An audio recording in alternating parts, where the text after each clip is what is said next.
ఏం పేరు పెద్ద పేరు? ఏదో ఏం పేరు పేరు అయితే ఉంది కానీ ఏం పేరు అట్లని కాదే. రాజకీయం అన్నప్పుడు అనుకో ముందు ఒక ఆయన ఒక తీరుగా చేస్తాడు, ఒక ఆయన ఒక తీరుగా చేస్తుండు. ఆయన పోయిన దిగిపోయిన ఆయన ఏమన్నాడు? రుణమాఫీ అన్నాడు. అందరికి ఇచ్చిండా? ఈయన ఇస్తా అన్నాడు. ఈయన కొందరికి ఇచ్చిండు, కొందరికి ఇయ్యలేదు. మళ్ళా ఇస్తా అంటుండు. మరి ఇక చూడాలిగా, జనం చేతుల్నే ఉండి ఆయన. కాకపోతే 5 ఏళ్ళు 5 ఏళ్ళేగా పైసలు ముచ్చట వదులు. ఒకటినే ఎవ్వలైనా సౌకర్యం చేస్తేనే ఉంటాడు. 6 గ్యారెంటీలు ఇస్తుండా? 6 గ్యారెంటీలు ఆయన వచ్చింది ఇప్పుడు సంవత్సరం అయింది. ఇక సంవత్సరం వల్ల అమ్మాయిలకు గెలవాలని అన్నాడు. విన్నావా? కాదే బస్సు ఫ్రీ అంటే ఏమైనా ఉందా చూడు. మన మాటకు అనుకుందాము. బస్సు ఫ్రీ అన్నాడు. మనం మనకి ఆడవాళ్ళకు చెప్తారు. ఆడవాళ్ళకి ఇచ్చే మనకిచ్చిన ఆడే. మరి అదే అడుగుతున్నా నేను. మరి మీకేంటి? మాకేముంది పింఛిండు. మరి పింఛన్ కూడా 4000 అన్నాడు. 4000 అన్నాడు. ఇస్తా అన్నాడు. ఇస్తాడేమో ఇక అనగానే అన్ని ఏం చేస్తాం చెప్పు. 13 నెలలే. అట్లా కాదే. ఇప్పుడు పోయిన ఆయన మాత్రం అన్న అనంగా 2000 ఇచ్చింది కానీ ఆయన పోయిన నెల 2000 ఇచ్చింది. రుణమాఫీ ఇచ్చిండా? రుణమాఫీ 4 విడతలుగా చేసి మరి లక్ష రూపాయలు ఇస్తా అన్నాడు. ఇద్దరికే ఇచ్చిండు ఊరికి. మరి అందరూ దరఖాస్తులు పెట్టుకోని అన్ని కాగితాలు రాసుకోరా అని అన్నాడు. అని గువ్వి అనిపించిండు. ఇల్లు ఇస్తా అన్నాడు. ఎవరికని ఇచ్చిండా? అరే ఈయన వచ్చిందే సంవత్సరం, ఇంకా ఏడంగా ఇవ్వకపోతారు. సంవత్సరం కుదురుకోవాలన్నా వద్దా? ఆయన పోయిన ఆయన అప్పు చేసి పెట్టే అది అప్పు తీరుకోవాలి. ఈ అన్ని 6 గ్యారెంటీలు చూసుకోవాలన్నా. నీ మాట కనుకోయా.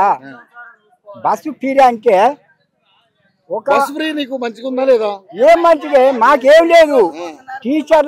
టీచర్లకే మంచిది. అవునే. గవర్నమెంట్ ఉద్యోగులే ఎక్కుతారు, మీరు ఎక్కట్లే. మాకేముంది చెప్పాయా? ఇదన్నా నల్గొండకు పోవాలంటే ఒకనాడు పోతాం వస్తాం అంతేగా. ఏముంది? ఎవ్వలైనా అంతే అయ్యా. ఈయనైనా అంతే, ఆయనైనా అంతే, ఎవ్వలైనా అంతే. విన్నావా? ఆయన ఇచ్చిండు గెలవాలని 6 గ్యారెంటీ ఇచ్చిండు. బస్సు ఫ్రీ అంటే వాళ్ళకి, కరెంటు ఫ్రీ అనే, గ్యాస్ ఫ్రీ అనే.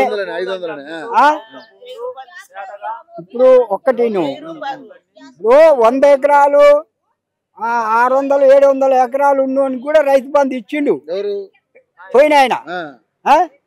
నీకు 1 ఎకరం ఉండే 6 ఎకరం ఉండే. నువ్వు బాగుపడ్డట, ఆయన బాగుపడ్డట. ఈయన ఒక నిర్ణయం చేస్తుండగా ఎవరికి ఇవ్వాలి, ఎంత కాడికి ఇవ్వాలి అన్ని సారి చేస్తుండగా. అవగాహన అయితే ఉంది కదా, దాని మీద నమ్మకం అయితే ఉంది కదా. నువ్వు 100 ఎకరాలు ఉన్నాయన మంచి పెద్ద రైతు అన్నట్ట, బుడ్డ రైతు అన్నట్ట. ఆయనకే 1 రూపాయలు నుక్కపాయ. నీకు 1 ఎకరం ఉండే ఒక 5000 ఇస్తే నీకేం రూపం? మరి 5000 కూడా ఇస్తలే కదా. ఇస్తాడుగా, లెక్కలు చేస్తుడు, ఇస్తాడు. అరే నమ్మకం నా ఒక్కరికా?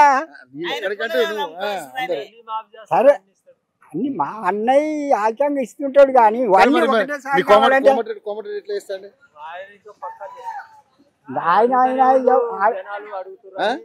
ఎవరైనా అంతేనే. విన్నావా? ఈయనైనా ఇప్పుడు 6 గ్యారెంటీ ఇచ్చా. 6 అంటే నీ మాటకి అనుకో. ఇప్పుడు బస్సు ఫ్రీ అంటే మామూలు పని అయినా, గ్యాస్ ఫ్రీ అయినా అంటే మామూలుదేనా? Current bill మాపేనా? మరి ఆడవాళ్ళకి 2500 ఇస్తానన్నాడుగా. ఇవన్నీ ఒక్కసారి ఇస్తాడే ఇక అనుకో ముందు. డబ్బులు లేవంటారు అందుకే మరి అనుకో ముందు ఇస్తాడు. ఆయన వచ్చిన సంవత్సరము ఇంకా 4 సంవత్సరాలు ఉంది. ఇయ్యలేదు అనుకో ఒకటినే. ఆయన ఇవన్నీ ఇయ్యలేదు అనుకో మళ్ళసారి ఈయన కెయ్యరు. ఇంకొక ఆయన వస్తాడుగా, ఆయన గుద్ది జనాలు. విన్నావా? జనం మనో జాతర మాట అని జనం. మరి ఆయన ఊకనే పోయిందా? మరి ఇప్పుడు స్థానిక సంస్థల ఎన్నికలు జరుగుతున్నాయి కదా, మరి ఎట్లా ఉండబోతుంది ఏమో. మరి అది ముచ్చట జనం చేతిలో పోయా.